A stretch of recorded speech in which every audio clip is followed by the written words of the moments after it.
Uncensored, no holds barred talk. 24 hours a day, 7 days a week. This is the Global Reality Radio Network.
Another live edition of the Global Reality right here on the Global Reality Radio Network. I'm your host, Josh Reeves. This is the Tuesday edition of the broadcast. May 29, 2012 into May 30th, 2012. Thank you so much for being with us. Hope you had a nice Memorial Day weekend. Hope you ate lots of food and hung out with your family and memorialized something. Excuse me, maybe you memorialized a time when people actually used their brains and thought for themselves and, didn't just constantly participate in the herd mentality. Either way, hope you had a nice one. Thanks so much for being with us here tonight. We're going to be getting into some news and information for you here. We'll also continue our series of reading Lost Archaeology. We'll be getting into that as well tonight. My website where this broadcast originates from, of course, is theglobalreality.com.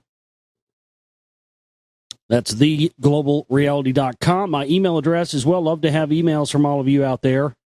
You can, if you got something you don't want me to talk about on air, you can just say, hey, don't read this on air, and I won't read it on air. But if you do have something you want me to read on air, or you have a question, I know if you're a researcher like I am, that you always, it's always good to bounce stuff off somebody else's head. That's why I like the chat room we have. We have a nice, secure chat room at theglobalreality.com. And I like the new chat room a lot. I think it's really cool. And it's ready. It's funny though. Like, I don't know, almost 100 people registered.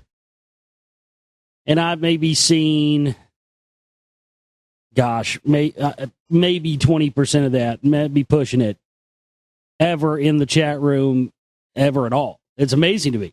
It's like, why do you even register a fucking name if you've never even ever come in, or you come in, you're not going to speak? I just don't get that. But I think a lot of them registered and then realized they couldn't troll, so they never signed back in or whatever. I think that's kind of funny. But anyway, it's always nice to have multiple people to bounce stuff around on. You never know what piece of information somebody else is going to have that's going to be, on the same track as something you're researching on your own. And I think that's the best. That's one of the best reasons why everybody should be a researcher and research things on your own, because you're ultimately going to find something somebody else hadn't found, and somebody's going to find something else you haven't found. But when you bring those things together, boom, look what you have.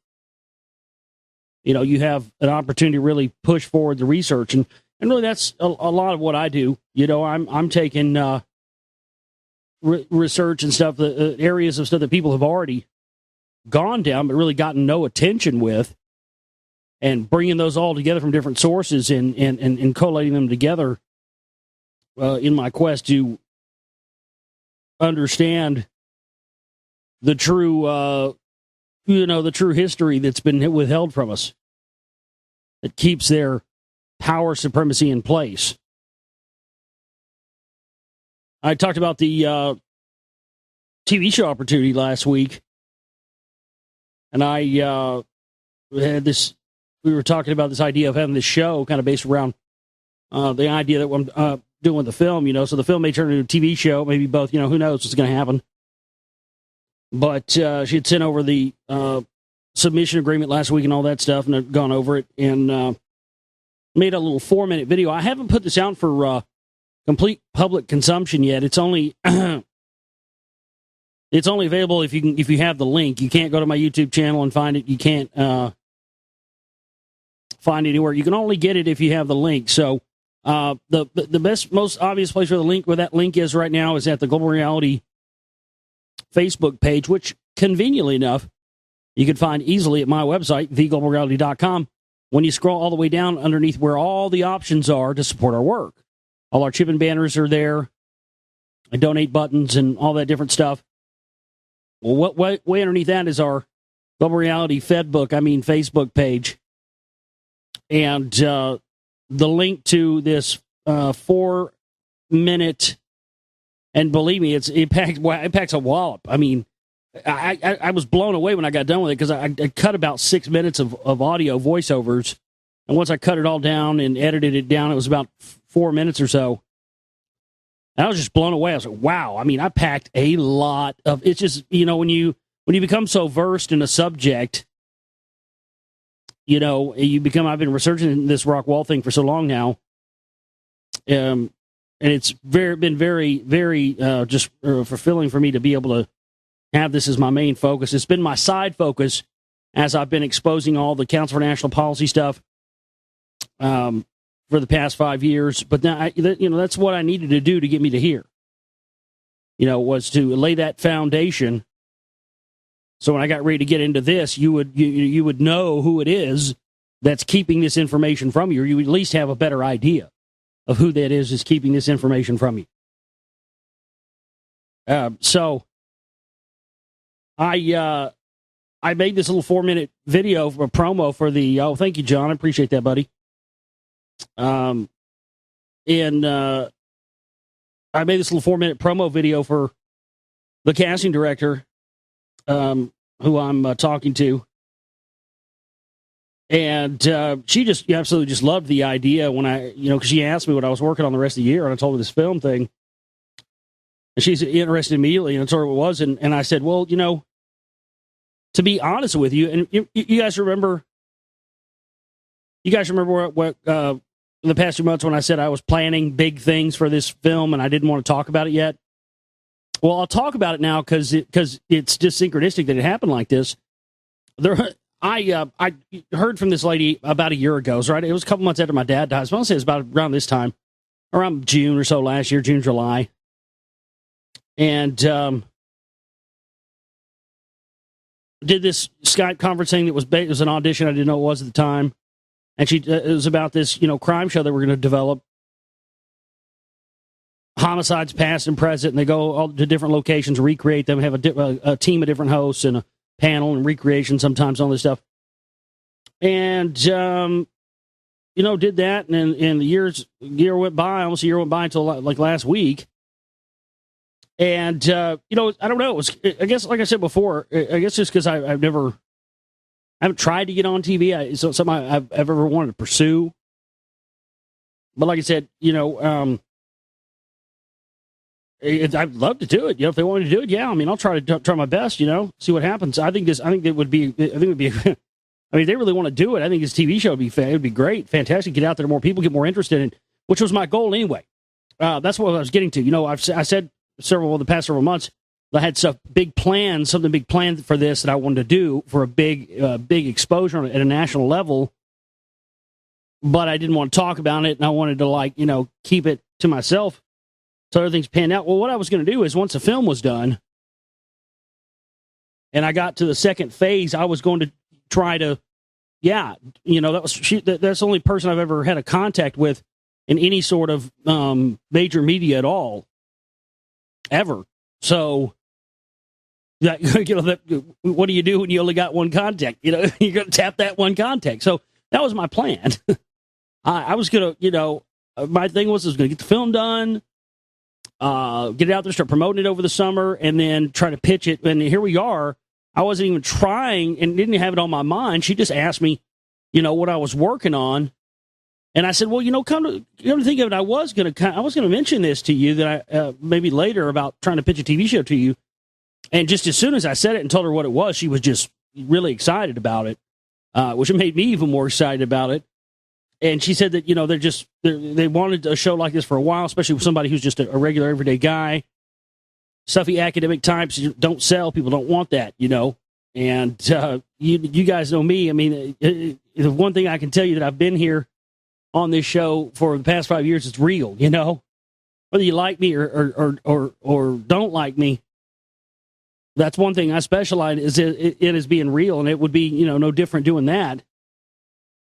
So yeah, I submitted that stuff today, but you can go watch that 4-minute little preview thing. There's a lot of info packed in there, a lot of rare pictures as well. Got to pick the first ever known picture of the rock walls in there. You only see it for a second. I didn't spend a lot of time. All that stuff you see in there will be further drawn out and detailed in the full film. So don't worry about the fact that I just kind of blow through pictures and stuff like that without identifying what they are.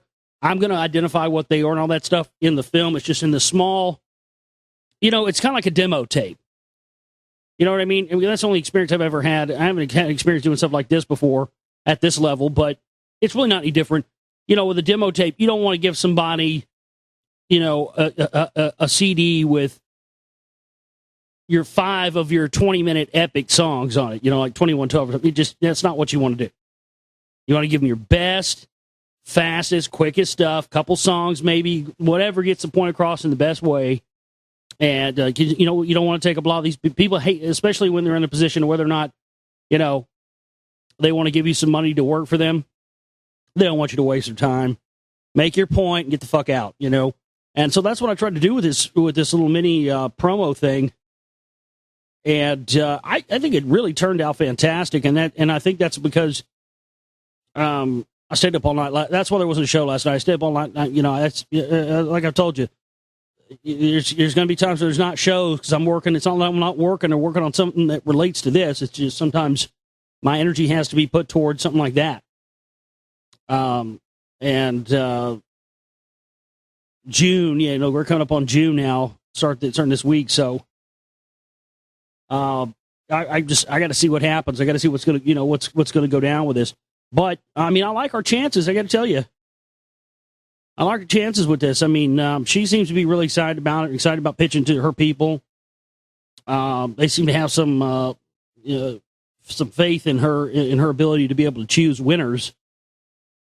So it's definitely exciting, I mean, either way, we're soldiering on. We're gonna the film will come out regardless. But the title of this little 4-minute preview thing, which focuses around the rock wall, I gave it a different title because the title that's on the video is the title that I'm pitching for the show. So that'll be that's a proposed title of the show because I want the film to be its own separate entity, its own separate thing. That way, if the TV show thing falls through and doesn't happen, and it just becomes the film project as it's been, then okay, it'll have a separate name, or vice versa. If it does go through and it does happen, and they want to do the show, then we'll have the TV show aspect of it, and then we'll have the documentary film of it, because I just doubt you'll be able to tell the whole story or get all the info out in the format of a television show. But then again, you never know. But that's kind of how I'm doing it, and that's where I'm at, and that's what I'm working on right now. And it, I can't stress enough. Well, whatever happens, I'm not. It's not like my whole life's hanging in the balance of this. If this doesn't happen, I'm going to go back to doing what I've been doing, But it's like you said, it's an opportunity. That's what I'm looking at it as. So, an opportunity to get this work done and get it out there to more people, and get more people interested in it, and unlock more minds. Because that's what this information forces you to do, especially this stuff. I mean, it forces you to have to let go of all your preconceived notions and ideas and beliefs about history and time and age and everything else. And, that high-priced programming of college, it's just not, it's not very conducive towards getting down to real facts. Because the fact of the matter is, whether or not people out there want to accept it or not, it's a fact. Science is controlled by the same mechanisms and the same people and the same power as religion. And it's a fact. And these lying-ass, cocksucking scientists, they'll sit there and talk about how they're atheists all day and blah, and religion is so terrible and they're liars. And I mean, you know who puts more money into science every year than anybody else on the fucking planet, right? The Vatican. Some of the top scientists on the planet are employed by the Vatican. They have some of the biggest, most powerful, most expensive telescopes in the world, one of which is called the Lucifer. So make no mistake, the scientists are controlled by the same people that control religion. And if they put it out there as their classic divide and conquer tactic, it's no different than left-right politics. Get you on a side, get you over here, and you notice how they, the scientists are left-wingers and the religious aspect are the right-wingers. And the funny thing is, both of them are covering up the same story. But it's an unequivocal fact, folks. Science and religion are controlled by the same people. Make no mistake about it. Now, that's not something they're probably going to let me say on TV, but it's the truth. But people can find that on their own, and if you really look at it, that's what's going on. So that's the biggest thing that people have to overcome when looking at this Rockwall evidence, when looking at the much wider evidence this Rockwall ties into. My goodness, I got some new breaking info this weekend. My God. A lot of my hunches and a lot of my theories about this have been confirmed, folks. I found out that there are 11 known mound sites in Rockwall County alone. And I can't find hide nor hair or any mention of where any of them are, although I do know some locations where it's very hilly that are prime. I've called it for years, prime Rockwall territory. This is before I knew about the mound stuff. But there's that big house out there off 205. I've known for years that's on a giant mound. And supposedly there's an ancient sacred site somewhere too in Rockwall that I can't find. So my hunch, up to this point for the film, I'm coming from the standpoint of I've theorized that there probably were mounds in the area of Rockwall because of the elevation changes. And because of its proximity to this wall, it just fits because we see that, they used to build wall structures around various locations where these mounds were located. I mean, we have evidence of that throughout the United States, throughout the world. Moundville, Alabama, where I went, what's strange thing is the wall's not there anymore, but there used to be a wall that surrounded that entire complex.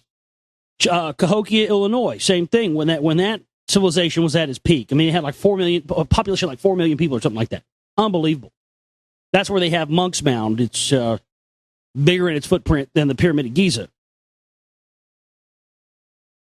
And so that's what led me down this thing of the mounds. I was like, trying to find out who was possibly could have been behind the building of this wall and then the giants thing. And that's, that for me really seals the deal that there was some involvement of these Amorites. Some believe the Amorites were the Nephilim as well. A lot more. I mean, we already had a lot of evidence with the metalworking, the smelting of the iron wheels found in the wall, 7,000 years old. That was a lot of evidence right there.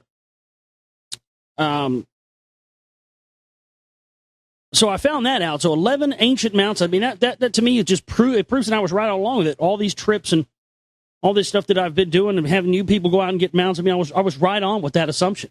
I mean, it blows me away that I was right.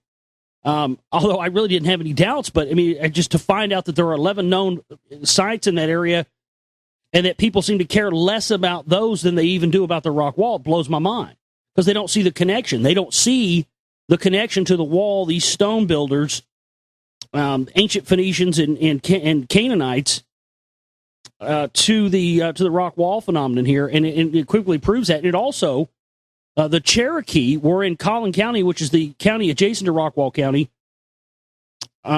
where there's another lake, and there's a Lake Lavon that runs into the old floodplain of the East Fork of the Trinity River, and then that flows and runs into, of course, Lake Ray Hubbard. If you look at it on a map, it's very odd. It's been odd to me my whole life because I've just never in the world ever seen two separate lakes so close together, and they're separated by a giant mound that is run by the Army Corps of Engineers. And what's interesting is it was this big, huge, you can drive over. You used to could drive over. It was always open. After 9/11, they closed it, and it's never reopened. They've never explained why. And I think something's shady going on over there. And it's interesting because the areas where you drive around where the dam is look like they could have at one point been mounds. Because they're big areas of compacted dirt that don't look like they were done recently. And so I found out that the Cherokee inhabited that area for years and years and years. I've talked about the Cherokee before, finding out that the Cherokee believe that they have a Jewish European ancestor, or a Jewish ancestor. Come to find out they have a European ancestor that goes back 50,000 years. The DNA evidence shows that. It'll be in the film. And the Cherokee had these, their ancestors were the Amorites. They found a Cherokee grave that had the Bat Creek inscription that said for Gudea, and we've talked about Gudea and had relationship to the Sumerian kings, Assyrian kings. And they found a grave in Collin County that had was an ancient Indian. He was buried standing up. And they found ancient sites underneath Lake Lavon. I knew a guy who was in the military a couple of years ago when I used to work at the pizza spot. And I told him about the rock wall thing. And he said he was going to go, he knew how to dive, so he was going to go out to Lake Lavon and do some diving. And he went out there and did some diving. And he said he pulled some strange rocks out of the water. At that time, I didn't know if there was any connection to Lake Lavon and the Rockwall thing. I mean, I spent my a lot of my life on Lake Lavon. Grew up out there going fishing with my dad my whole life. We had our little spot out there. The crappie hole, it's still going strong too. You still go out there and tear them up.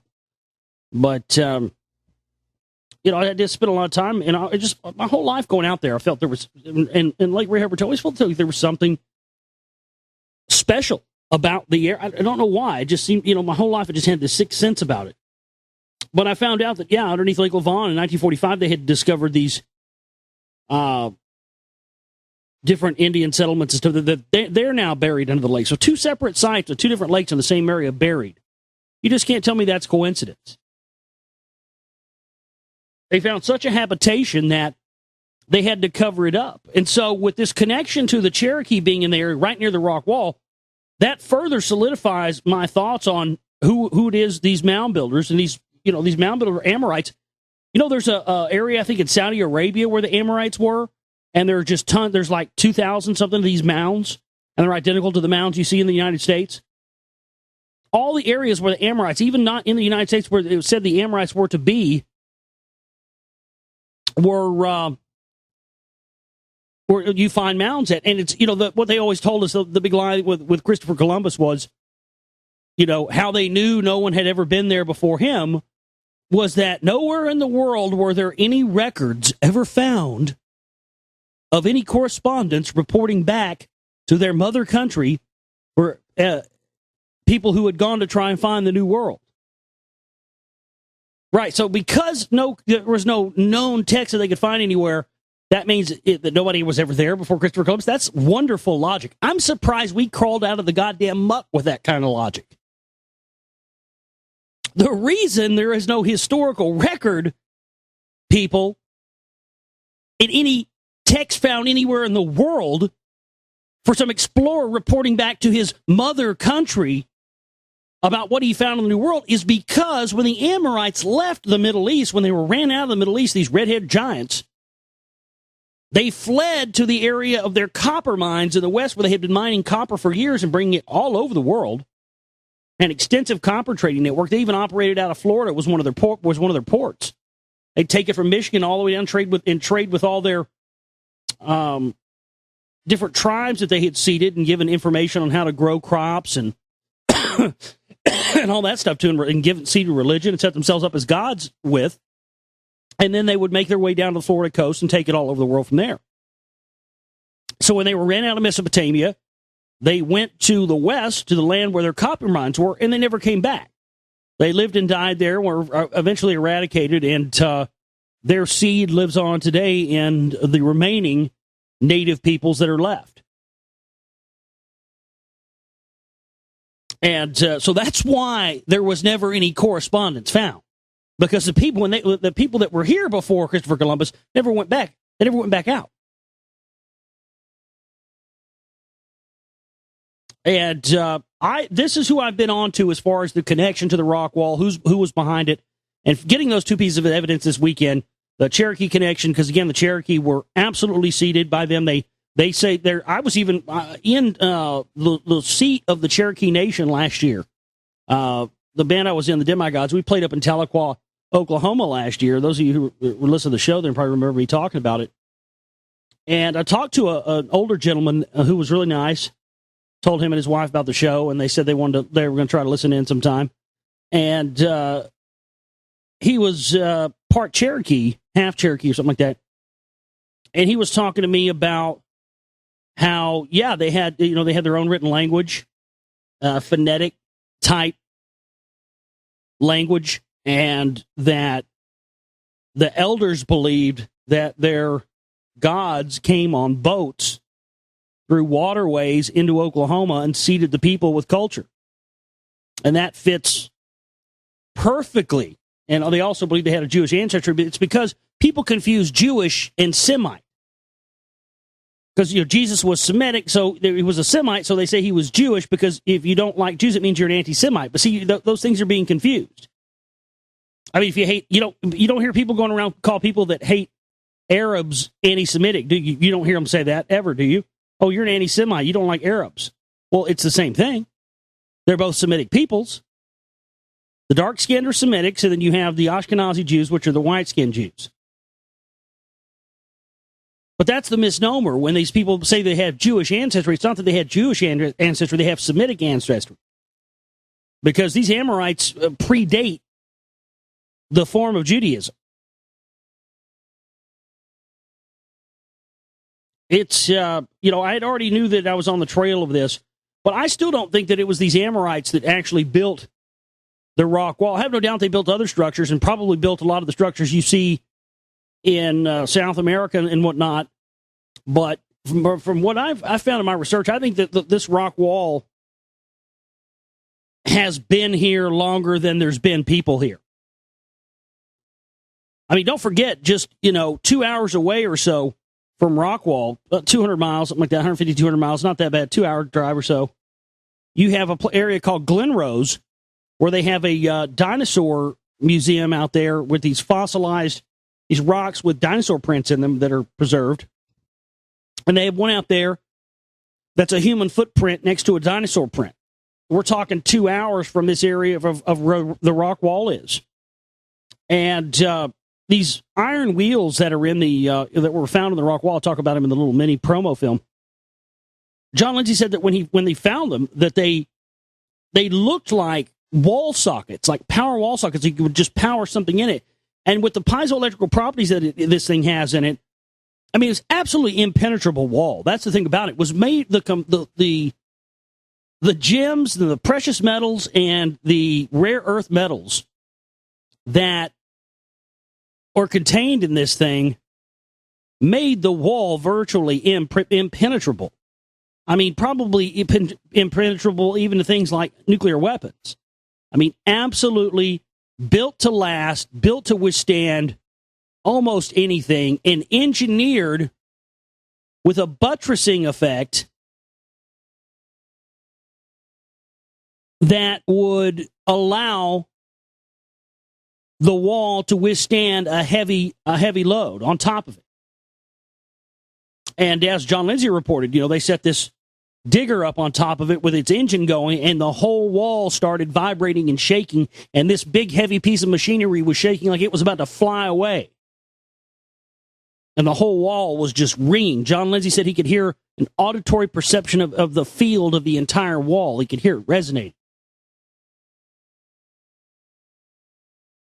And I think it was some kind of energy conductor. I think with the rock wall being the same trajectory as perfect re-entry from space is a very key piece of information. I think it was probably built way back in antiquity by some visiting race of extraterrestrials, or it's kind of shitty to call them extraterrestrials or aliens, because that just gets that little green men thing in people's head. But some people from somewhere else got marooned here, and they didn't have an energy source. It's like the Doc running out of fucking plutonium in 1955. What are you going to do? Doc, you just can't run down and buy plutonium in 1955. In 500 million BC, you probably couldn't just run down to the corner market and get some plutonium either, right? But here you are exploring, and you're stranded on a planet, because come to find out, my question's been, well, if these walls are comprised of, garnet and zircon and all of these different rare earth metals, they had to have been mined somewhere. And I don't have this in front of me right now to read it to you tonight, but I'll put it on my list to read it to you this week. Come to find out, you're not going to believe this. I actually located the mine where it appears that this mining of these rare earth metals that comprise the rock wall was done. You're not going to believe this. I'm going from memory here. I'm going to tell you what I can remember from memory from reading this, and I'll find it. It's in my stack. I'll find it and read it for you another night this week. This is an unbelievable revelation here, folks. And I was just having a conversation the night before I found this information. I was having a conversation with my sister Jamie and her boyfriend Chris, and we were sitting at the table talking about what the different stuff that comprise these rocks. And I said, well, then the only way you could get that many different combinations, they've never found any other stones with this combination of these rare earth metals and these precious gems and everything naturally ever.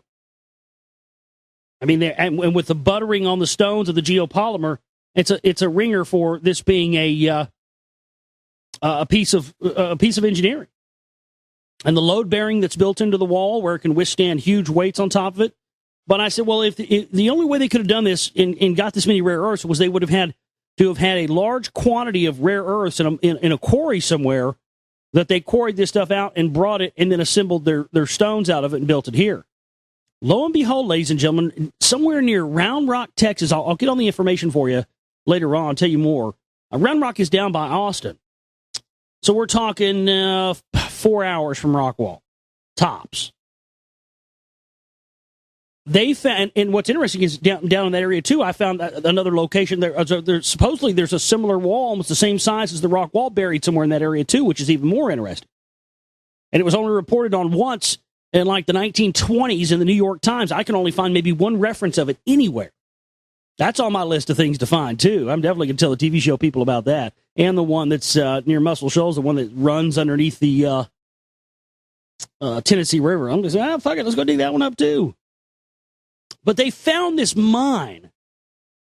And those of you who are familiar with the story of Nikola Tesla and what they did to him with his patents and, Thomas Edison and Westinghouse. You ever seen that movie Prestige? You ever seen that movie? Put that on your list. That's the Josh Reeves movie suggestion for the week. If you've never seen the movie Prestige, you should watch it. I mean, to me, it's worth the price of admission alone for fucking David Bowie as Nikola Tesla. I mean, dude, come on. If you haven't seen that, you should be in at that alone. David Bowie as Nikola Tesla, come on. That should sell you right there. And yeah, he's fucking epic, of course. He's the perfect Nikola Tesla. I mean, you couldn't have got anybody better. Seriously, he was fantastic, dude. And the whole time, he's like, oh, goddamn, there's, fucking Edison and Westinghouse, they're coming to steal my ideas again. Run! And so they found this quarry where they found a huge amount, precious minerals, huge amount of the same type of rare earth metals found on the rock wall stones. And it was acquired in a weird deal. Somebody thought it was a worthless piece of land, then somebody found these rocks, and lo and behold, they had all these different, I mean, some of them were radioactive too, but they found tons and tons of these rare earth metals, and not only that, evidence that there had been mining going on of this way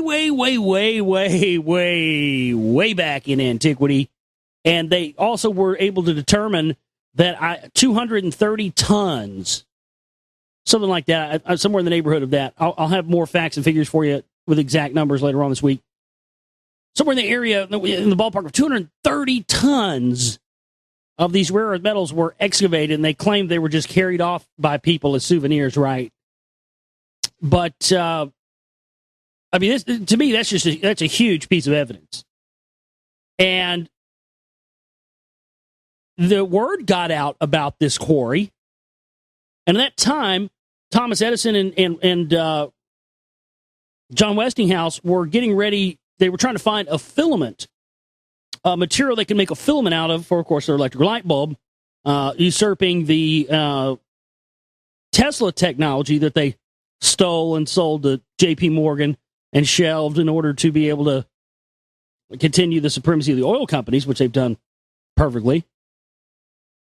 And so they caught wind of it and got interested in it, and I think acquired it. And I don't really know where the story goes from there, but I'll have more for you later. But yeah, I mean, the big dogs got wind of this quarry. They became very interested in it, and who knows, they probably raped the whole thing for all I know.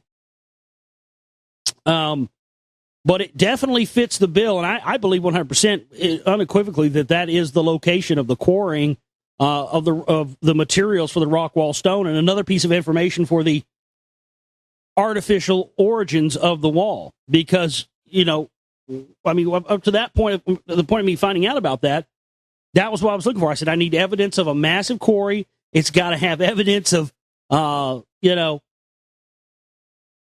this mining going on way back in history, and the contents need to match what's found on the wall. I didn't even dream that actually does exist, exactly by description. And yes, it was so important with what they had there that you had the likes of, the Tesla stealing motherfuckers,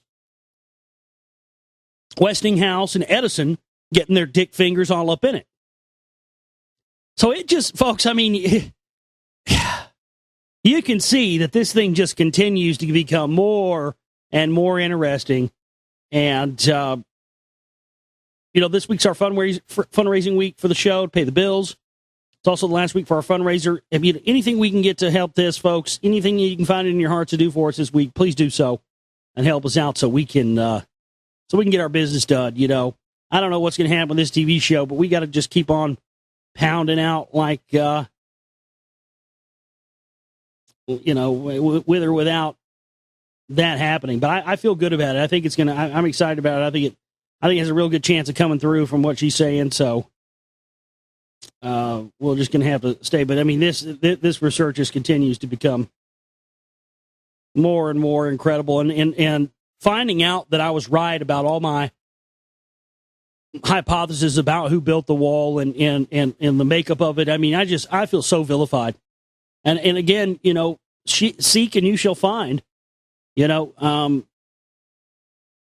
not gonna find the truth, and you're not gonna find the answers if you're not seeking it. And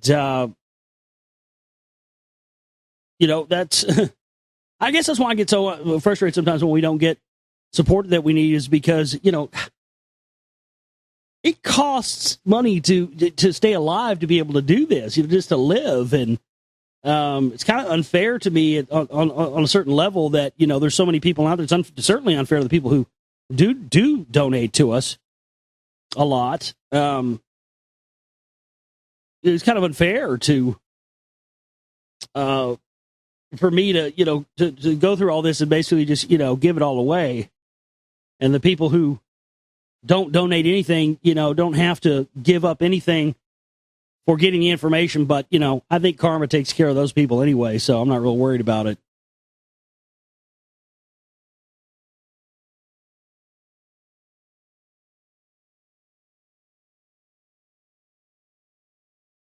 All right, let's get into our news here tonight. A newly discovered small asteroid has harmlessly zipped close to Earth, just as scientists expected. A 16-foot space rock discovered on Memorial Day passed by early Tuesday at a distance of 8,950 miles from the Earth's surface. NASA's Jet Propulsion Laboratory, which tracks such flybys, said the asteroid, dubbed 2012 KT-42, was the sixth closest asteroid approach. It was the second asteroid encounter this week. On Monday, another asteroid measuring 69 feet across flew by at a distance of 32,000 miles. So I love how they never tell us about these things till, oh, yeah, safely avoided them. Yep, no problem. And then the ones that are, heading our way, oh, no, I'm not going to tell you about that. This is an interesting story here. I think this, in my opinion, has something to do with what they talk about in that documentary, the Cygnus mystery. A lot of these mounds and a lot of different sites are aligned with Cygnus. And there's absolute proof that some event happened when Earth was aligned with Cygnus many, many years ago. That's what they believe. The people at Göbekli Tepe, they had to go underground, and these particles that were streaming towards Earth jump-started our evolution. And it's pretty interesting. I think that's what they're showing here. Set to stun mystery of the two gigantic beams that blasted out of the heart of the Milky Way 1 million years ago. Two gigantic beams blasted out of the center of the Milky Way 1 million years ago.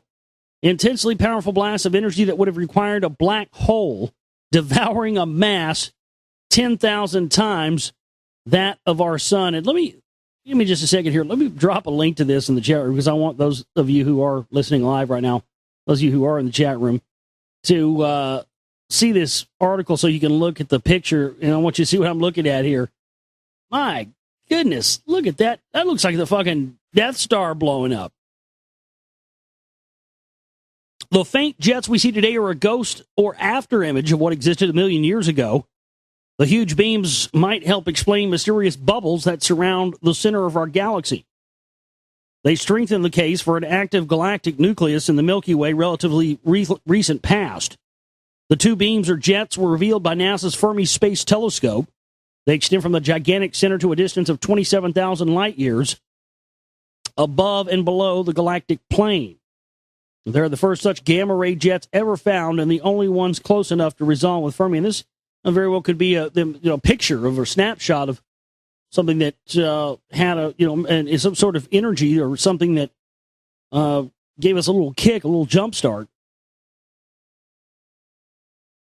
This is fascinating here. It makes me wonder if they're making people learn this language because they're they have information that, I don't know, maybe these ancient Anunnaki or Elohim Nephilim are going to come back and start speaking, probably spoke Aramaic. It sounds like a fucking alien language to me. Maybe they have knowledge. These guys are going to return. They want to start teaching people how to speak it so they can communicate with these things. But listen to this. It's just odd to me. I mean, what else would be the reason? I mean, they hoping the Jesus is going to come back and they'll be able to, talk his jive. Oh, no, don't worry about this. I got this, Bob. I speak Aramaic. Sim salabim, Jesus. Yeah, we're good. The Israeli village where Christian children are learning Aramaic in bid to revive ancient language that Jesus spoke. A Christian village in Israel is teaching Aramaic. A Christian village in Israel. Boy, that's good stuff. You people voted for Hubert Humphrey, and you killed Jesus. Oh, man. A Christian village in Israel is teaching Aramaic in an effort to revive the ancient language that Jesus spoke centuries after it all but disappeared from the Middle East. Maronite children from Jish who speak Arabic as their first language are learning the tongue of their forefathers after their elementary school became the only one in the country to teach the subject. The language, which was the region's dominant language 2,000 years ago, is still chanted in the church, although few understand it beyond prayers. But rather than rebel against learning an idiom that has little practical use, the 80 youngsters aged 5 to 10 are embracing learning phrases such as "ah, chop" or "how are you?" Many Muslim children are even happy to learn it because, according to the school's head teacher, it is part of the Arab community's collective heritage. See how they nicely associate that with Jesus there, but the fundamentalists, oh no, blah, blah, blah, Christianity, they're terrible. No, you guys are all fighting over the same imaginary friend. Get used to it. In the Arab village of Jish, nestled in the Galilean hills where Jesus lived and preached, about 80 children in grades 1 through 5 study Aramaic as a voluntary subject for 2 hours a week. Israeli Education Ministry provided funds to add classes until the 8th grade. So what's the advantage? What's the tactical advantage of learning a 2,000-year-old dead language in this economy? Cultural heritage connection, my ass. What do they know that we don't? That's my question. UFO sighting by Royal Air Force pilot dubbed Saucer Sam in 1952 left aviation minister convinced we are not alone. A UFO sighting was deemed so credible, it convinced a government minister who investigated it. The sighting by a Royal Air Force fighter pilot on a training mission over West Germany in 1952 has been revealed for the first time by papers released by the Churchill Archive at Cambridge University. Flight Sergeant Roland Hughes was returning to base when he was followed by a gleaming silver metallic disc, which flew alongside him before disappearing at incredible speed. The object was caught by Royal Air Force radars, which confirmed it was traveling at speeds far greater than possible for any aircraft of the time. Hughes reported the sighting and was sent to visit Duncan Sandys, then aviation minister, to give his account in person. He described seeing a flash of silver light which rapidly descended towards him until he could see that it was a gleaming silver metallic disc. He said its surface was shiny like tinfoil and without a single crease or crinkle. He could see with astonishing clarity the craft's highly reflective and absolutely seamless metallic-looking surface. Flying at high altitude and clear visibility in his de Havilland Vampire. Oh, that was a sweet plane. The de Havilland Vampire? Oh, yeah, that was a sweet plane. He estimated its size at 100 foot across, about the wingspan of a Lancaster bomber.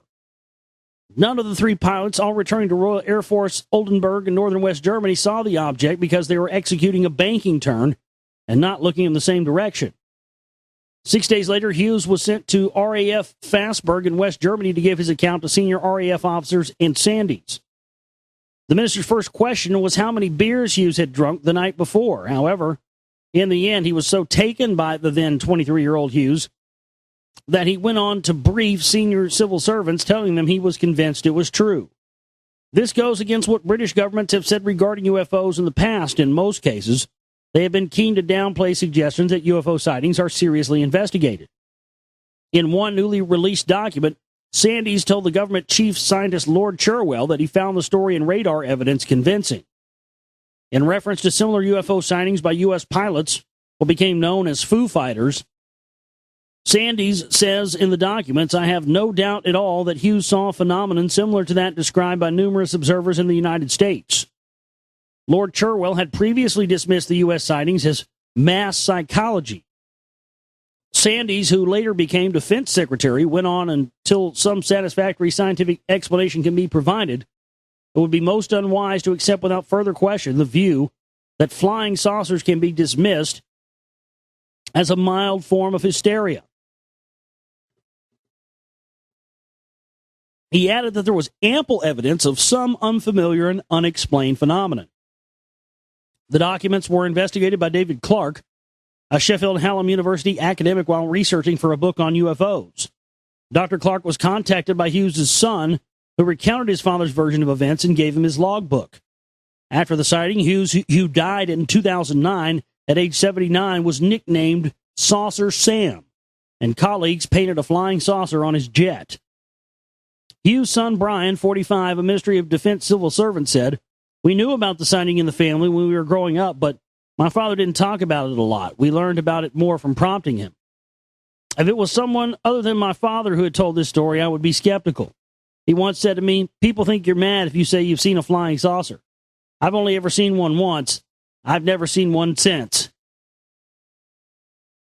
Dr. Clark said there was absolutely no doubt that something was seen by Hughes and that he was not making this up. But the only honest position to take is that we don't know what it was, blah, blah, blah, blah, blah. Regardless, yeah, a lot of people have seen these things, whether they're from outer space or inner Earth or Area 51, regardless of what they're, I think we could sit here and I think we could all argue, and I think that's probably part of the point. So you never get anywhere. Just like 9/11, you can sit there and argue all day long till the cows come home about planes or no planes or space beams or mini nukes or whatever, But in the end, you're just spinning your wheels. You're never getting anywhere. 9/11 still happened. The mechanisms that make events like 9/11 happen are still in power. And meanwhile, people who are somewhat unplugged from the matrix and probably, could do some good trying to unravel this world power structure, they get bogged down in arguing about minutia about what blew up the towers. I mean, we know they did it. We know they lied about it. We know they used it and benefited and capitalized on it. There's not anything else you need to know. Same thing here. If they come from outer space or they come from inner Earth, they come from, Ted Bundy's asshole, who cares?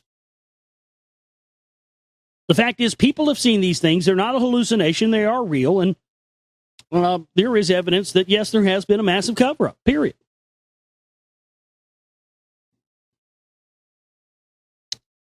I don't know about you, but this doesn't sound like this is good. But, I mean, of course, this could be the crowning achievement they've been looking for all these years. The Caduceus does go back to, Ningishzida, who was also Thoth, Quetzalcoatl. Look, Ningishzida, their binding substance intertwines with ours like serpents. When they added their DNA to the humans, it intertwined like serpents. That's how the double helix makes us what we are. And with no surprise, that symbol for the intertwined serpents is used in the medical industry to this day, but it's an ancient symbol that goes back to ancient Sumeria and Enki. And, listen to this. The next generation of surgeons will be robots shaped like snakes, which will crawl inside your body armed with scalpels. Sleep tight. Like that cocksucker, civil libertarians eat your hearts out. Sleep tight. Surgeons shaped like snakes that crawl inside your body with scalpels, news at 11. Nazi lesbian hookers abducted by UFOs and forced into weight loss programs. Next to Geraldo. Tiny snakes that coil through human bodies armed... Oh, all I can think is one of these fuckers crawling inside of your fucking pee hole. Oh, God! Oh, fuck! My goodness.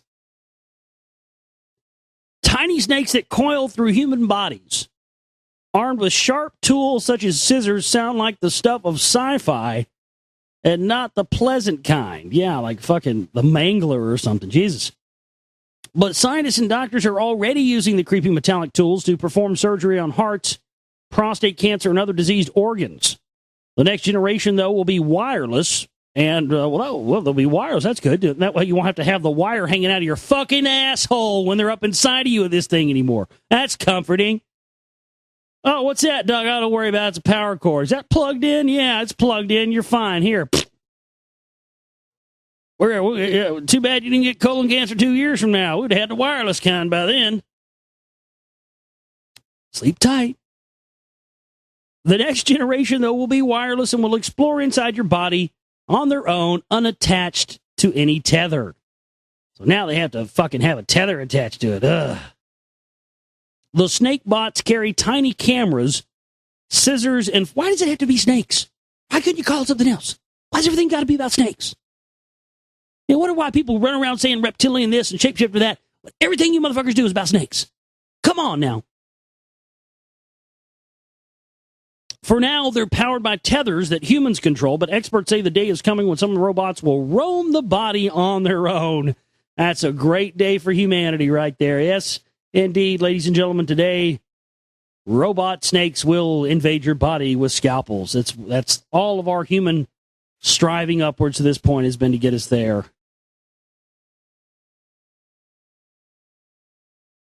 Boy, if this one doesn't Have you ever had any doubts that eugenics is a real thing and has been going on in this country, admittedly now, longer than way before Hitler, way before the Nazis? There was an Anderson Cooper CNN report. I've got the video of it. I'm trying to put that up on my channel at some point for you guys, but it blows me away. This whole special where they admit that the Nazi eugenics operations were happening in the state of California way before the Nazis, and that they actually got their eugenics guidebook from the state of California. So between that and this article, I mean, if you need any more proof that it's alive and well, you're just, I don't know what to do for you after this. Undercover pro-life activist secretly films abortion clinic supporting plan to terminate baby. Okay, no big deal. Because it's a girl. Oh. So they wanted to, that's some Gattaca shit right there, isn't it? Abortion clinics have been accused of offering pregnant women the option to terminate based on the sex of their baby, according to pro-life campaigners. The organization, well, who knows if it's true, then if they said it, they're a bunch of cocksuckers too, but still, wouldn't surprise me.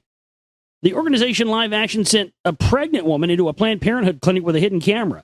During her appointment, she made it clear to the counselor that she will only have a termination if the child is female, but would keep a baby boy. The health advisor supports her decision and even explains how to access Medicare in order to have an ultrasound to determine the sex of the baby before scheduling an abortion around 5 months into pregnancy. There you go. Oh, yes, we understand. No, that's perfectly fine. Yes, we understand that you don't want to have this child because it's a girl and not a boy. And we understand you. It's fine. We'll suck the baby out of you, and those stem cells will go to Henry Kissinger for his stem cell smoothies and lotion that Smithers will rub on his back with David Rockefeller. But,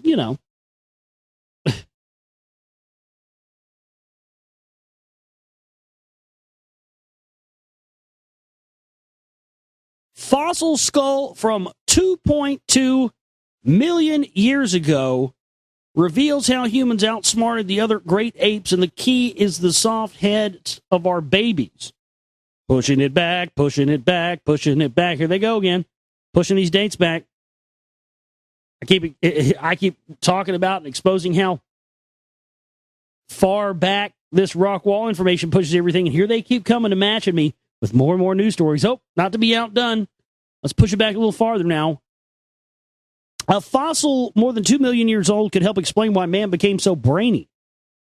The Tuong fossil, an early hominid which was discovered in South Africa in 1924, was significant features which could shed light on the evolution of intelligence. Importantly, it has a persistent metopic suture, an unfused seam in the frontal bone, which allows a baby's skull to be pliable in childbirth. In great apes, this closes shortly after birth, but in humans, it doesn't fuse until around 2 years of age, allowing brain growth.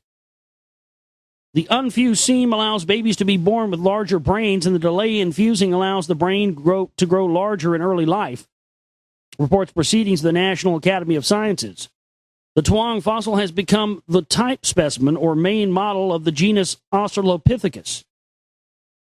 An Australopithecine is any species of the extinct genera Australopithecus or Paranthropus that lived in Africa, walked on two legs, and had relatively small brains. Yeah, that's the one that the eugenics guys always like, see, that's where black people came from. They're inferior to us. Down with them.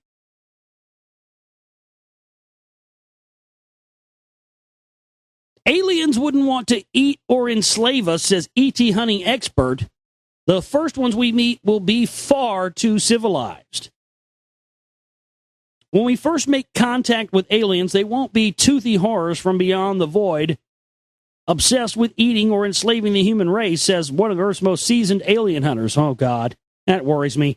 I always take anything they say and reverse it. It's always the opposite. That means there are toothy horrors from beyond the void that want to eat us and enslave us. Great. Fuck, I was hoping that was worst case scenario. The technological challenges involved in faster-than-light travel would mean that the aliens were so high-tech, they would have no need for slaves and would probably have their own ways of manufacturing food. Often the aliens of science fiction say more about us than they do about themselves. No, that's a good point, but why bring it up? The only tactical advantage to bringing this up would be that you want to try and convince us, that is, the people of the world at large, that some extraterrestrials are going to be pretty obvious to us real soon. Don't worry. They're going to be friendly. Don't worry. They've been doing this for a while. On one end of it, they hype it up in movies that, blah, blah, blah. They want to destroy us. And the other, don't worry. They're not going to be hostile. But yes, the belief is to get everybody thinking that, yes, they are indeed hostile. That's the main thing. We're going to take a break, come back. We got a couple of more news stories to get into tonight. Not a whole lot. Maybe one or two. And then we're going to get into our continued series of reading tonight on ancient archaeology. You don't want to miss a second of this show. This is The Global Reality right here on the Global Reality Radio Network. With me, your host, Josh Reeves. Stay with us. All right, back here with you on The Global Reality right here on the Global Reality Radio Network. I'm your host, Josh Reeves. Thanks for being with us here tonight for another late night Moonbat edition of the broadcast. It is Tuesday, May 29th into Wednesday, May 30th, 2012. Thank you so much for being with us here. My website where this broadcast originates from, of course, is theglobalreality.com. That's theglobalreality.com. You'll find all things pertaining to the work we're trying to do there. All the past documentary films I've done up to this point: 9/11 New World Rising, 2007, Secret Volume 1, 2009, and the Secret Volume 2 for 2011. And it's all up there. TheGlobalReality.com. You can get all copies of those up there on DVD as well. Any of those films are all for sale at all times. We have Blu-ray and DVD, various other packages for the Secret Volume 2 up there, where you can get that and supports our work. This is our fundraising week for the show. We have 2 champion banners ending this week, one of which is for the bills, for the network costs and all that stuff, for our operating budget for the month that we have every month. So you can support us there. We need to raise about $500 for that in the next couple of days. And then we have the other champion banner that's for the film cost. And that is got about $2,000 left on its budget there. One person said we might donate $1,000. Somebody else match that or something. Maybe we get that going this week. But either way, that's our goal. So this week we have a donate button there. We also have a subscribe where you can be a monthly subscriber. And then we also have the P.O. Box to donate via postal mail. And we also have the Amazon wish list where you can get things without making a cash donation that we need, like cameras, new cameras. I'm going to need stuff for when I'm doing location stuff or doing stuff where we're out on the dig, because I'm going to need to be, dumping tons of video. So we've got, I've got a MacBook up there on our wish list, all kinds of stuff. But various things that we need for the films and for the operation, everything, it's all up there. It is also my personal own wish list for things that, you always have to have. It's always good to have goals and whatnot. So some of the stuff on there you'll probably see to be like, obviously that's for, music stuff and stuff like that you'll see is also for doing the soundtracks and all that stuff. Eventually, maybe if this TV show thing takes off, eventually I want to have like a studio, like a real actual studio. It's always been my dream to have a real actual studio, like a, top of the line recording studio, but I'd love to have my own, studio to do films and music in, that's kind of my big goal. And that's always something I've always wanted to have, like a hub of that, I always wanted to have that kind of thing in Dallas. That's a big long-term goal of mine. My other big long-term goals I want to do, and these are all things that, might be able to happen if this TV show thing happens, is I want to open a conspiracy bookstore right down the street from Dealey Plaza in Dallas. Because, man, oh, man, the fact that nobody's done that yet, shit.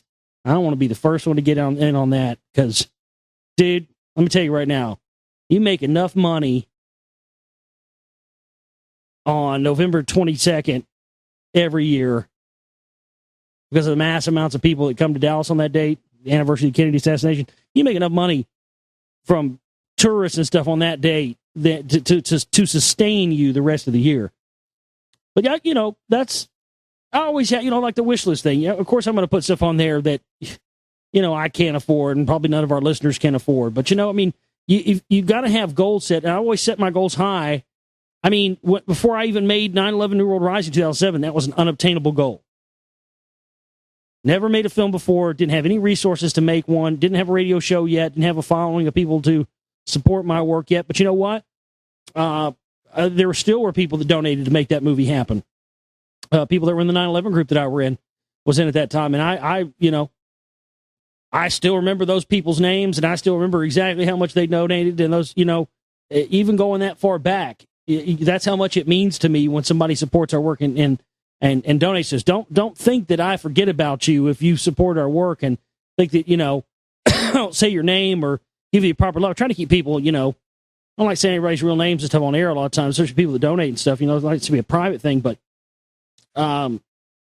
you know, I remember, believe me, especially people that donate, you know, regularly or, you know, not regularly, but when they do big amounts, stuff like that. Some people, I mean, I have people that donate once a year sometimes, but when they do donate, they'll donate like $1,500, you know, all at one shot, and it'll help us, you know, get a computer or something like that, you know. But everything I've done has been, I mean, this project I'm in right now has been a far off, unforeseeable goal of mine forever. And look where it's going now.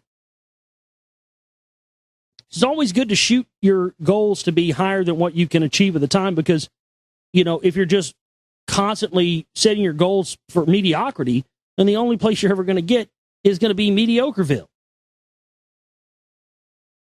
You constantly always have to set that goal to be higher than what you can attain, you know, because then you put your energy of manifestation to it.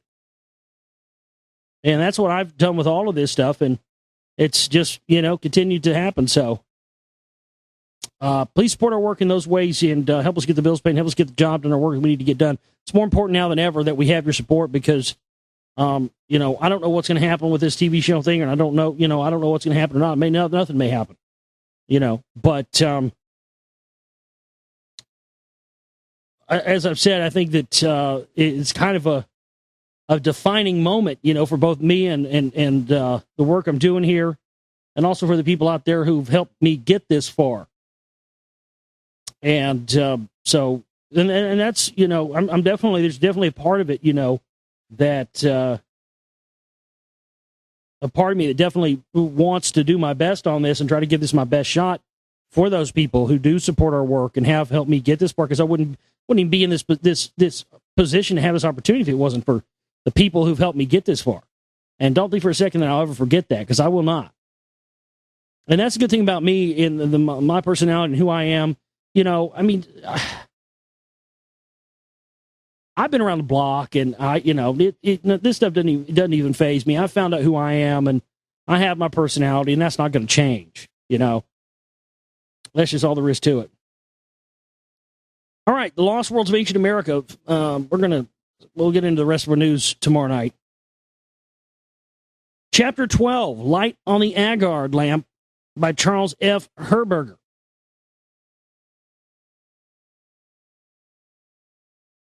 Around 1980, Eugene Agard, a road crew boss working a stretch of highway between Price and Green River in central Utah, retrieved a peculiar object from the bottom of a just excavated barrow pit. The artifact is approximately 5.5 inches long, 1.5 inches wide, and around 1.3 inches tall, and weighs about 4 ounces. Although discovered not far from a centuries-old encampment, local Indians affiliated with the Range Creek Fremont culture never made alabaster lamps. The anomalous find more obviously belongs in an ancient Old World setting, as explained by Dr. Charles Herberger, a retired professor of English at Nassau College in Springville, Maine, and the author of The Thread of Adrian and the Riddle of the Sphinx.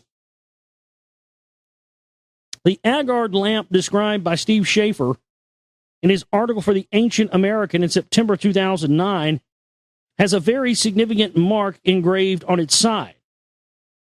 Composed of a rectangle with cross diagonals, the symbol is a quincunx, an arrangement of 5 objects with 4 at the corners of a square or rectangle and the 5th at its center.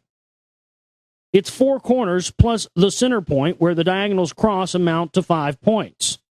Today, the quincunx appears in the 5 on dice or playing cards. But it was widely associated by a variety of different cultures throughout both the ancient Old World and pre-Columbian America with the sun. Gerardo Richel Dolmatov, a renowned anthropologist known for his holistic approach, in-depth field work among tropical rainforest cultures, and discoverer of a tribal people known as the Kogi, found in their application of the quincunx an expression of their relation to the entire cosmos. The concrete form that this symbol takes is a loom used in weaving textiles. The Kogi conceptualized the earth as an immense loom, which on the sun weaves the fabric of life. The Indians are well aware of solstices and equinoxes. As a matter of fact, these phenomena are the foundations of their agricultural and ritual calendars, right? But for a reason, because they were all taught by the same people. And Kogi priests have considerable astronomical knowledge. The upper bar of this world loom is formed by the line traced between sunrise and sunset at the summer solstice, whereas the lower bar is drawn at winter solstice. The equinoctial line is the central rod of the loom, spiraling back and forth. The sun weaves day and night on both sides of the cloth, a day side and a night side, light and darkness, life and death. In other words, the quincunx, which the loom forms by its shape, symbolizes the yearly journey of the sun. In the northern hemisphere, the sun rises at summer solstice at point 1 and sets at point 2. At the winter solstice, it rises at point 3 and sets at point 4. At the equinoxes, it rises in the east and sets in the west. The central point, 5, is aligned with the North Star. Because the Agar lamp was found in Utah, it is pertinent to note that the ancient Maya of nearby Mexico also used the quincunx symbol in their hieroglyphic writing. In their solar calendar, the glyph Zip signifies a 365-day year, and it contains the quincunx. So also does another glyph, Kin, which means sun or day or time. Still another glyph, Uo, is a day sign. The cross within a rectangle, or the 5 corresponding dots, are all in these glyphs. Well, this symbol was not limited to the Maya. Historian Norman Totten writes, the sun's or quincunx was used in the American Southwest, Mexico, Central America, Ecuador, Peru, and Bolivia. It conveyed the idea of 5 ages, 5 directions, north, east, south, west, and center. Divisions of a solar year by winter solstice, spring equinox, summer solstice, and fall equinox as the sun moved through the heavens. The quincunx symbol, having basically a solar meaning, also occurs at Western European megalithic centers and in Minoan Crete. That was also another spot and another place where these Amorites were at.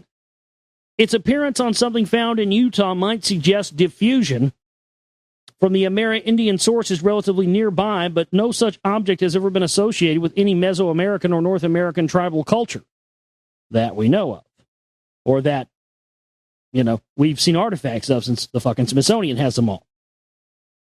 Instead, the artifact is typical of an identical household or temple item found in large numbers throughout the ancient Old World, where, again, contrary to Amerindian practices, alabaster was commonly worked. Perhaps most significantly, the Agar lamp quincunx appears just below where the wick and flame would be, and the symbol itself means light.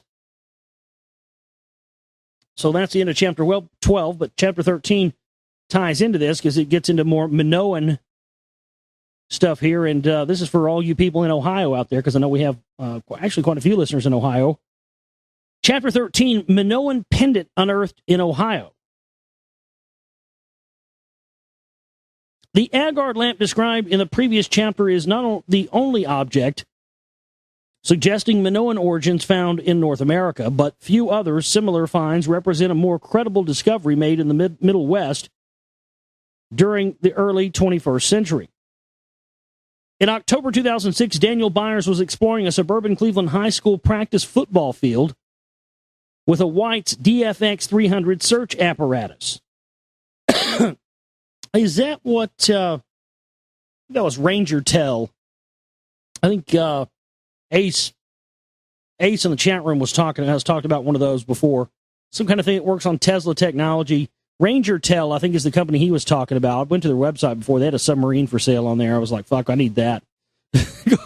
Find some sunken pyramids in the lake in Wisconsin or something. But go find those glass pyramids off the coast of Florida.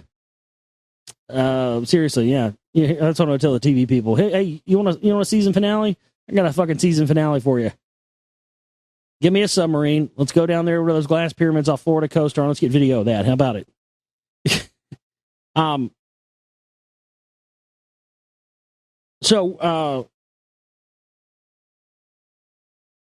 it'd be interesting to have one of those. It works on Tesla technology. You can put in different codes and you can find almost anything, to how deep it is. Can find underwater caves, underground structures, all kinds of things. I wish somebody would get one of those and donate that to us. That'd be fucking the best donation ever.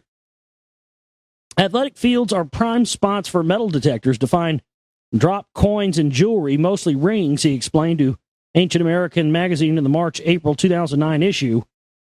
If the school associated with that field has some age to it, silver coins were last minted in 1964, then the odds of finding silver are good. Suddenly, the instrument's alarm alerted him to something metallic buried beneath the surface, and he began digging. My arm was up to the elbow with my lache fully down when I finally got deep enough for my pinpointer to sound off. A lache is a popular digging tool used by metal detectorists. A pinpointer is an electronic probe device used to fine-tune the exact position of a metallic object's location down in the earth once a hole has been opened up. The football field ground into which he dug was a very compacted, mineralized soil matrix. The soil may not be original to the location. There are indications that it was fill soil brought in from a riverbed during the 1930s. Even then, I doubt the soil came from somewhere other than Ohio. It appears that a section of this field has fill dirt, probably placed there when the school was built 80 years ago to level the field. The soil is rockier than anything surrounding the native soil as well, so it may be fill dirt brought from a riverbank, not uncommon. In view of Mr. Byers' discovery, his observations concerning the soil in which it was found are significant. After digging down about 18 inches, he found a small metal delta-shaped pendant, approximately 2.4 inches by 1.5 inches wide, with a single perforation at the top. At 1.4 ounces, it is quite heavy for its size, according to Byers, demonstrating a conductivity reading consistent with bronze. The object has no casting marks around the edge and shows clear working marks, so it seems to be carved into the metal, not cast. There are no seams to indicate it was a casting or reproduction, and in fact, if examined closely, there appears to be working marks on the metal surface. In its design, it looks like a bat wing, a batarang. That's what it looks like. Or like an axe, a double-sided axe. It's crazy. An anthropomorphic image on one side depicts a slim-waisted, shirtless figure striking what appears to be a dancing pose. His hair styled into long locks hanging beneath a headgear of some kind. That's like an ancient fucking burner or something, you know? Ancient Burning Man dude. That's what it looks like. It looks like a fucking ancient hippie. A belted skirt at his slim waist and pectoral around the shoulder. Yeah, that's an ancient hippie. It's a time-traveling hippie. Some hippie got a time machine, went back in time to find some good dope, and got stuck there, and some Minoan fucking carved his ass into a rock. Case closed. I mean, it does. It looks like a fucking dancing hippie. Thousands of years old. Dance, hippie, dance. At the lower right, what appears to be an inverted question mark shelters inside a semicircle. The other side of the object is emblazoned with a stylized double-headed axe. Everything about the pendant is self-evidently Minoan. The figure resembles the so-called Prince of Lilies, or Prince of Lyles, of painted fresco on the palace walls at Knossos, capital city of the Minoan island of Crete. And off the coast of Crete, of course, is where they found the Antikythera mechanism. The Minoans raised an exceptionally sophisticated Bronze Age civilization that flourished from 2700 BC to 1450 BC, more of a commercial and cultural than militaristic or imperialist people. They dominated the Aegean Sea as the foremost mariners of their time, sailing beyond the Straits of Gibraltar out into the Atlantic Ocean, at least as far as Britain, where they engraved their emblematic labyrinths on the flank of one of the great standing megaliths at Stonehenge, where it may still be seen today. The labyrinth was the same double-headed axe found on one side of Mr. Byers' find. It signified the moon goddess, for whom the Prince of Lilies, well, it is Lilies, okay. It was spelled wrong last time, so I thought it said Lyles. The Prince of Lilies was probably a sacred dancer. Yeah. He was, an ancient hippie. The semicircle with an inverted question mark on the Ohio pendant is comprised of two recognizable letters from a written language epigraphers refer to as Linear A. This was an official script for cult purposes in palace administration current in Minoan Crete. Although Linear A has not been entirely deciphered, investigators believe the semicircle signified moon or other things lunar, an identification that properly coincides with the moon goddess imagery of Mr. Byers' discovery. If it is authentically ancient, the appearance of these glyphs on objects dates it from circa 1900 BC to 1700 BC, because Linear A was only current during the Middle Minoan period. Byers relates his frustration, however, in having the pendant professionally examined. I tried in vain to have it identified by experts, including Sotheby's auction house with a few others who might be more familiar with a period piece reproduction that would have been done after the palace at Knossos was discovered, where the Prince of Lilies fresco was first rebuilt. The same figure that appears on the pendant, and no one was able to find a representative example showing it was modern. One expert, I forgot which museum he was from, wanted me to send the item to him for dating, but I was warned by others not to do that for fear of never seeing it again. I have tried repeatedly to have it examined by certified archaeologists, but the pros absolutely refuse to even have their names associated with any kind of site that might turn up the wrong kind of evidence. Right. Yeah. Because they don't want you to find the wrong kind of, because there's the wrong kind of evidence. That right there, that's absolutely true. Scientific people, they know what happens to you, and that's why I'm great for this kind of thing, because I don't have to worry about some degree hanging over my head whether I'm going to be accepted by my peers. I don't have any peers, so I don't have any to worry about pissing off. One of the upsides to my lone wolf approach in all this. Despite mainstream unwillingness to consider the Ohio find, its bronze composition nevertheless coincides with the pendant's imagery. Because the Minoans are universally credited as great metalsmiths who dominated the Aegean Sea during the Bronze Age, as well as far-ranging mariners, and I don't think this was Minoans either, I still think this was Amorites. I have dug many coins that predate 1900, but none appear to be as old as this item in both patina and detail. I have continued to metal detect this area, but have not found anything even remotely similar there. Revealingly, perhaps, a Numidian coin dating to the 1st century BC was also unearthed in the regional vicinity. Likewise, at 18 inches beneath the surface of an athletic field at a middle school in northeast Ohio, if both items are authentically prehistoric, they suggest that the area was important to pre-Columbian visitors from the Mediterranean world. Well, absolutely it was, because that's the Amorites are who built all the mounds, the Serpent Mound at Ohio. And they even left their codex of their gematria behind on stones, and they left the traces of their mathematics and all of these mounds. Nor was the 2006 discovery the only one of its kind, according to archaeologist Gunnar Thompson. Minoan inscriptions have been found in Georgia and in Brazil along the Amazon River. In 1883, antiquarian Herbert Bancroft reported that Pima natives of Arizona showed Spanish explorers a traditional symbol they used to represent the search for wisdom. It was the Minoan maze.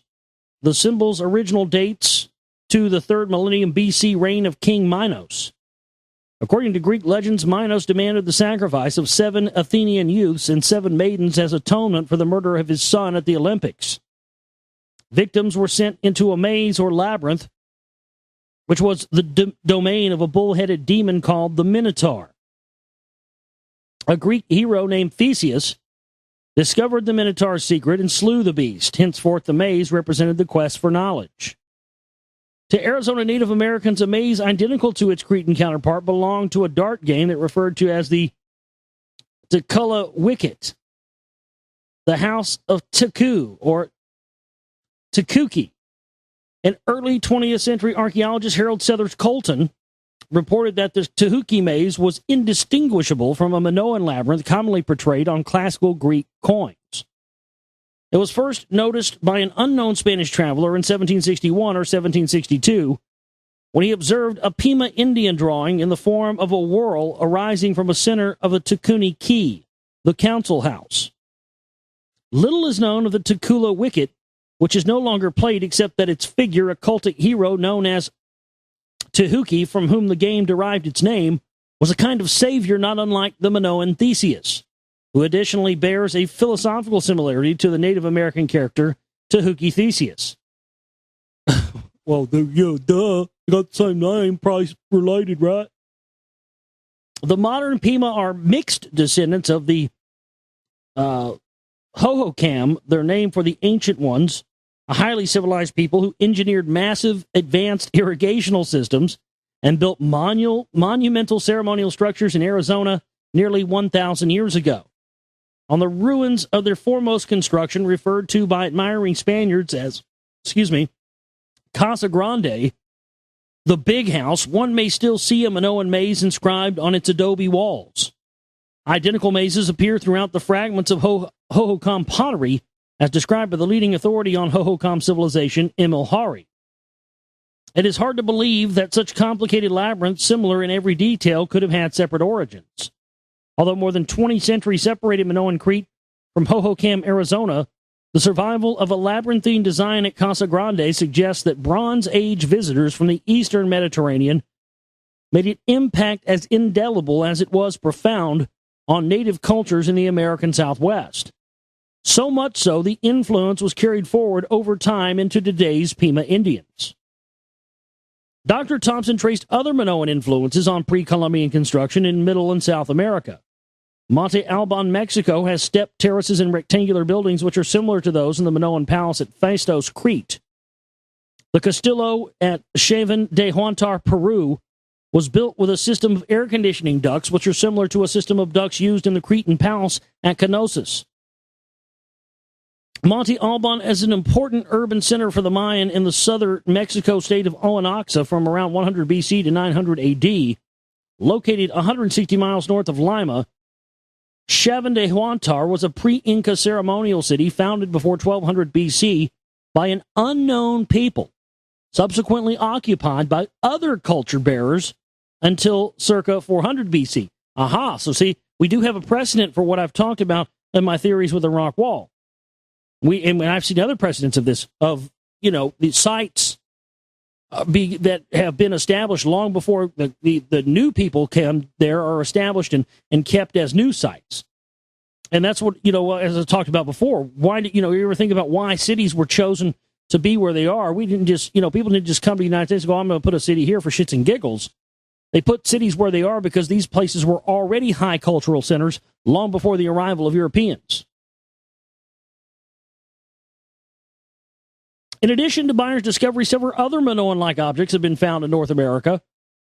During 1975, a representation of the Cretan moon goddess was accidentally unearthed during excavation for the basement of a house on the banks of the Penobscot River, 10 miles north of Bangor, Maine.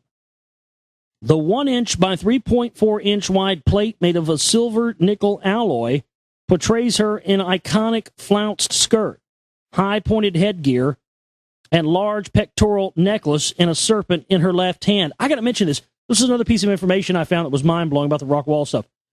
I found out that the Caddo Indians who are said to have been mound builders, but yet they were mud hut builders. I don't believe that for a second. I don't think they built these mounds, but they certainly utilized them. And another interesting thing that I did not know, because they inhabited the area around Rockwall, much later than after it was built. And there's mounds that they've been associated with in East Texas as well. I had no idea. This blew me away. Because the Caddo Indians most certainly utilized the rock wall. There's evidence of it.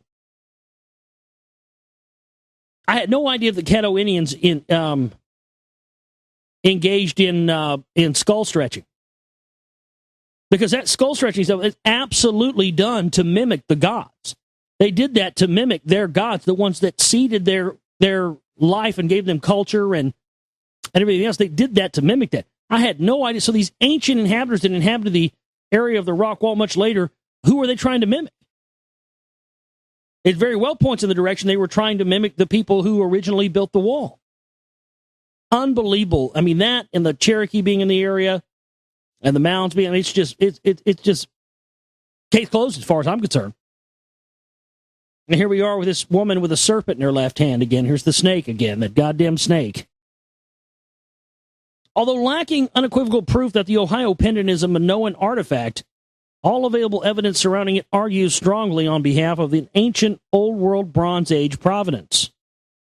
Its discovery a foot and a half beneath the surfaces of a practice field indicates an extended passage of time, and the uncast nature of its fine workmanship does not suggest any modern reproduction. These considerations are amplified by the obvious integrity of its finder to persuade fair-minded examiners that the little pendant was probably dropped by a visitor from the high civilization of the Minoan Crete in northeastern Ohio more than 35 centuries ago. As such, it is the most valuable treasure Mr. Byers' metal detector will probably ever find. So that's the end of Chapter 13 and also the end of Part 1 of the book. Next time we're going to start Part 2 of the book, The Lost Worlds of Ancient America.